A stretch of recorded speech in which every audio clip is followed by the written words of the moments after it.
Ladies and gentlemen.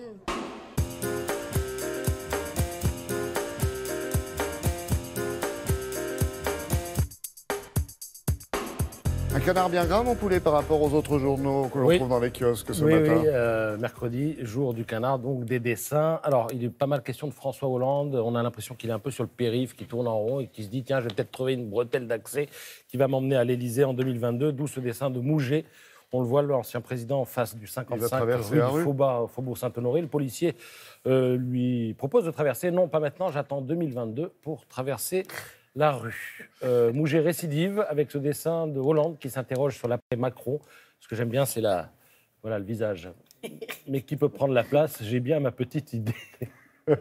Alors, il y a aussi l'affaire des Rafales. Alors, l'affaire, c'est peut-être un grand mot, mais il faut savoir que la France a vendu des avions à l'Inde, que l'intermédiaire dans cette affaire est aussi un mécène, et que ce mécène a financé un film de Julie Gaillet. Donc, il y en a qui crient déjà à l'affaire, mais François Hollande s'est exprimé pour dire que l'intermédiaire, à l'époque, lui avait été imposé. Toujours est-il que cela a inspiré l'Indringue. Avec ce dessin, je vends des Rafales aux Indiens, et ils produisent un film de Julie Gaillet.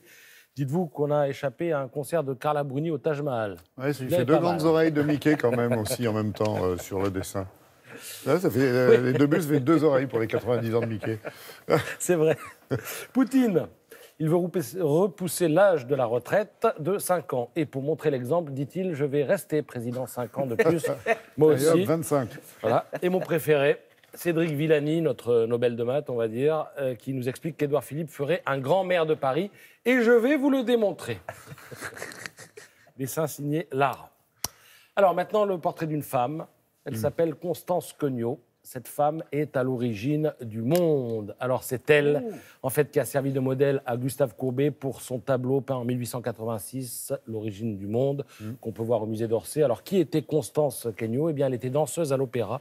Elle avait 34 ans à l'époque. Elle avait raccroché les chaussons depuis 7 ans quand elle a posé pour Courbet. Et c'était la maîtresse d'un diplomate ottoman qui s'appelait Khalil Bey et qui était collectionneur d'art. Et c'est lui qui a été le commanditaire de la petite huile sur toile qui est devenue si célèbre. Ce tableau, on l'apprend en lisant la presse ce matin, on le réapprend, a appartenu à Jacques Lacan. On comprend pourquoi, le psy.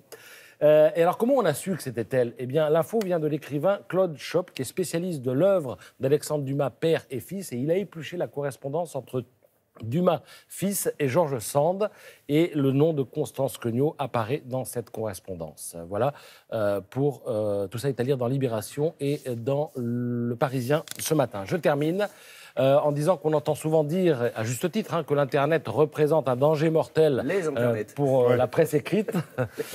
Si en plus ils sont plusieurs, ils sont encore plus dangereux. Et c'est d'ailleurs pour cela que l'Union européenne veut faire payer les droits d'auteur aux GAFA. Mais il arrive aussi que sur le terreau du web fertilise un mag de presse écrite. Et la démonstration nous est faite avec l'excellent Do It in Paris. Alors à l'origine, c'est un site de bonnes adresses. Le site est toujours là, mais il a un rejeton.